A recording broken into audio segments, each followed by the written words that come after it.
as the LaserDisc revival continues, I decided to borrow some discs from a good friend of mine, and here's what he had and the story that came along with them.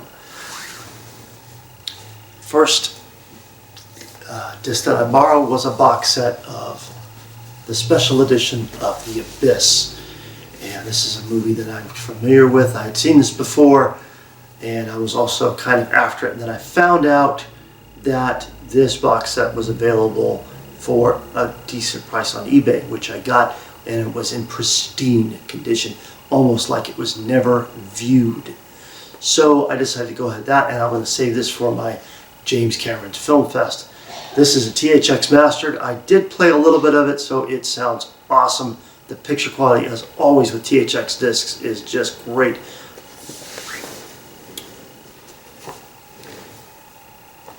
The next one is another film that I'm extremely familiar with, and that is Steven Spielberg's classic movie, Close Encounters of the Third Kind, and in which it does ask that question, if we are alone in the universe. This is a great movie. I'm familiar with this, but this box set does have its pluses, which it is an outstanding THX master and features the Dolby Digital AC3 encoding on it. And I did get a chance to pop this to the LaserDisc player and take a look at it. And of course, yes, the picture quality, the sound quality, it looks great, but the deal that I ran across was, it was disappointing because it was not a CAV disc. It was a CLV disc, and everything is in CLV. So there are a special site that does have the supplemental material, but you can look through CAV.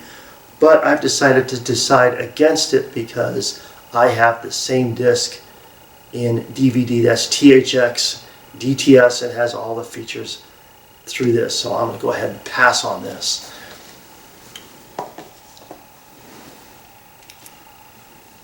The next disc, of course, is Disney's animated classic, Toy Story. And this, once again, as we can see, it's over there. Over there, you can see that it is THX and Dolby Digital, and this has a great soundtrack, great picture quality. This is another one of these discs that you can put this up against 480i DVD and not have a problem showing this off to your friends of the quality of LaserDisc. I'm familiar with this movie. This is a really good picture. I've enjoyed it, but as fate holds it, I ended up getting the CAV box set. So that is the way that movie is going to end up in my collection.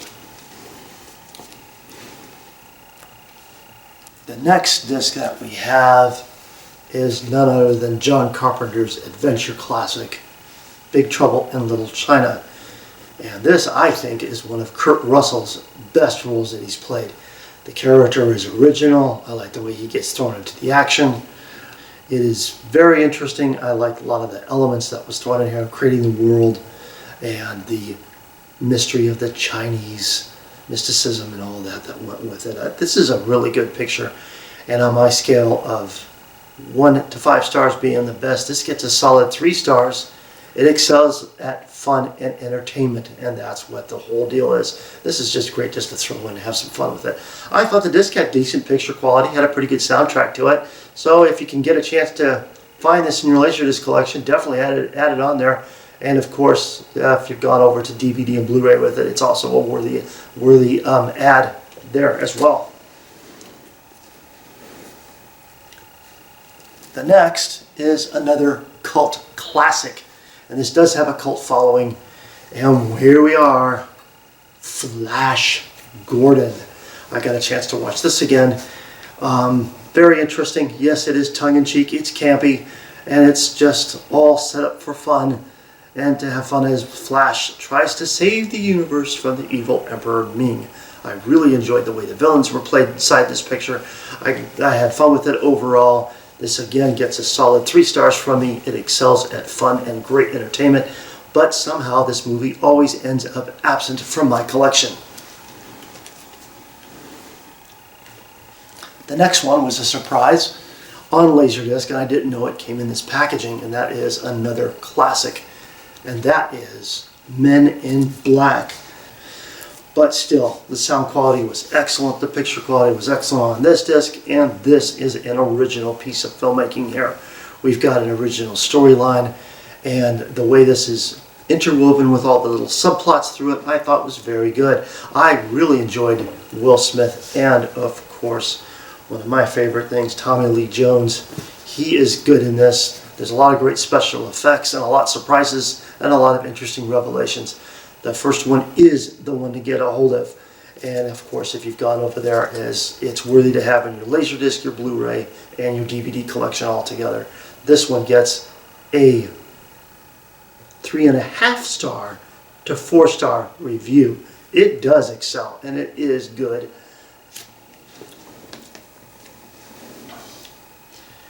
And my friend had this one. This is a long one, and of course, the science fiction film classic of Forbidden Planet. This film was way ahead of its time when it was released. It is the film that started the great production design, the outstanding visual effects, and an ambitious storytelling. It is science fiction, not science fantasy, or not with a ridiculous idea. It had a very interesting idea. It has a very interesting premise. The thing is with this movie is it's mostly done through dialogue and very little action, but it's interesting as we see the revelation of the Krell and what's going on. This movie is a CAV edition, and it has got an excellent transfer on it. And interesting to note, this movie was shot in CinemaScope at 255:1, so it does have a very small letterboxing. But this is a venerable science fiction classic. I think it's one of the best films out of the 1950s, and you can see how it influenced Star Trek and even 2001: A Space Odyssey. But still, this is the science fiction film that started all the stuff that we are so familiar with now, the great production design and the great visual effects. The next one was a surprise that I did not know he had.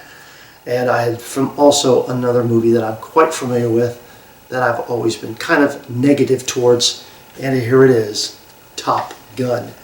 This is, without question, one of the best LaserDisc transfers I've ever seen. This is the one that is in THX and AC3, and its picture quality is just near DVD level through the component jacks. It is that good. The soundtrack is just solid. It rips through the system, and the subwoofer is pretty strong in it too as well. And this was a rather surprising element for me as I sat through it. I enjoyed the characters, the situation as it went through it. I liked the character development of Maverick, but I was disappointed in the character of Kelly McGillis. But overall, this is a good movie, and it did surprise me on that. So this gets a solid 3 stars. It is entertaining, and if you got a LaserDisc player, this is a disc to get a hold of. It will give your sound system a workout and a half.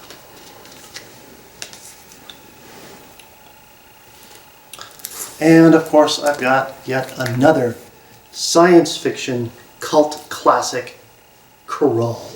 And it is a swords and sorcery science fiction. And this disc kind of surprised me. It had good picture quality. It's got a good Dolby Surround soundtrack on it for the movie. But this movie reigns prominently in my top 50 worst films of all time. After I got past the customary first act of the 30 minutes or 38 minutes or so, I started becoming bored and more bored with the story and how it unfolded. Each character that we got introduced that came along for the ride bored me even further. And as we got closer to finding out exactly where this creature was hiding at, and they got to it, the Krull, that was just a total disappointment. I didn't like the way it was photographed. I didn't like the way the creature came out. And it still bored me completely with the way that was done. So if I haven't bored you enough with my boring review of this, I figured I would just bore you some more by endlessly repeating the word boring. And that is the review of this movie. 1 star if that. The next one was another classic, and this is the CAV edition of Roger Rabbit. I decided to hunt this down on eBay, and I purchased it outright and got it in my collection. And I have not done the review of this yet, but this is an original piece of filmmaking.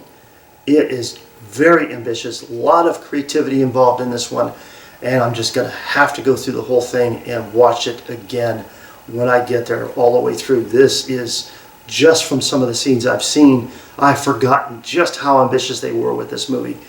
And it is paying dividends off. Very well executed by Robert Zemeckis, all the other talented crew that was involved with this. It is really interesting, and I can't wait to watch it all the way through. The next one is the other science fiction classic, Logan's Run. I was familiar with this one. It is an interesting movie, but it's always kind of fell short for me in some kind of regard. But this one has the huge gatefold and the interesting artwork on it. But it does ask some interesting science fiction questions to it, but I've never found it compelling enough to put it in my science fiction collection. I have not watched the film all the way through yet. I'm going to get back to doing it again, but let's see if I end up changing my mind after I've seen the movie. The next movie is also a very popular film that's been released, and this is another one that I've had a very negative response to for a long time, and that is Independence Day. Once again, this is a THX LaserDisc, and that features an AC3 surround soundtrack that is just excellent, outstanding on all fronts. You could put this up against DVD any day and it just will shock you. This is the disc that you get out and show your friends, these THX LaserDiscs, because they're just absolutely awesome. And this packaging is just great. Got this outstanding artwork, all the details that you see right there, and then on the back we even get more. But as I went through the film, I found it absolutely compelling with the characters and what happens to the president, what happens to what other characters that are involved in the story. It was interesting how they reacted to the alien invasion and what happened with them. So instead of coming back in a negative review, I came back with a positive one. This one gets a solid 3 stars. It excels at entertainment and just great fun. It is not an Academy Award winning film, but this is worth to get in the other collectible items. But this one finds another absentee in my collection as always. Perhaps I'll get the disc, I don't know. I am going to make that up with it, but it always ends up absent in my collection. And the last one is another science fiction classic. That is Douglas Trumbull's Brainstorm. And this is a movie that I am also quite familiar with. I've been watching this movie since the 80s, and it's very interesting in its science fiction premise, and I was taken by how well the story was integrated with the scientist's creation and what was going on and how they were losing control of it. It was interesting how they lost control to the government and how almost the character, Cliff Robertson's character, basically sold them out. But there is some interesting elements in here. I thought the drama was done good. I had a problem with the ending for years, but this one I came to terms with it on a much better deal. I have to give this one 3.5 stars for just sheer creative, execution. And plus, in addition to that, this movie is actually shot in 70mm, not the standard 35. Actually, that's a misnomer. It's actually 65. The 5mm extra is for the soundtrack. And to really see this movie, they should re-release this thing and put it in IMAX, because it would be perfect in an IMAX theater. That's what it was designed for, not the home theater. But this is another one that I'm going to try to see if I can get a hold of a DVD copy, and the Blu-ray copy has got to be the one to get a hold of. This LaserDisc's picture quality is about good as standard VHS. There are some elements in the movie where the characters are just muddled. I mean, you cannot see it. It looks like mud. There's just no detail to the cut there. What clothing they're wearing, and the photography looks like it's washed out and underexposed or overexposed in this case. And that's such a disappointment that when you watch a movie and you say the transfer stinks at least 4 to 6 times through the movie, then you know there's an issue with it. I think this is going to be very similar to when I get a hold of the Blu-ray. It's going to be like that to the High Plains Drifter. That Blu-ray edition is just a shocker when you watch to it because you see all the details. And I think that's what's going to happen with this movie too. But once again, this is a movie that I feel is worthy in the collection. And of course, I also like his movie Silent Running as well. And that pretty much completes the movie borrowing that I was doing. There are some other movies that are coming out, and we're going to get a hold of those, the ones that I finally got a hold to add in my collection. Thanks for watching.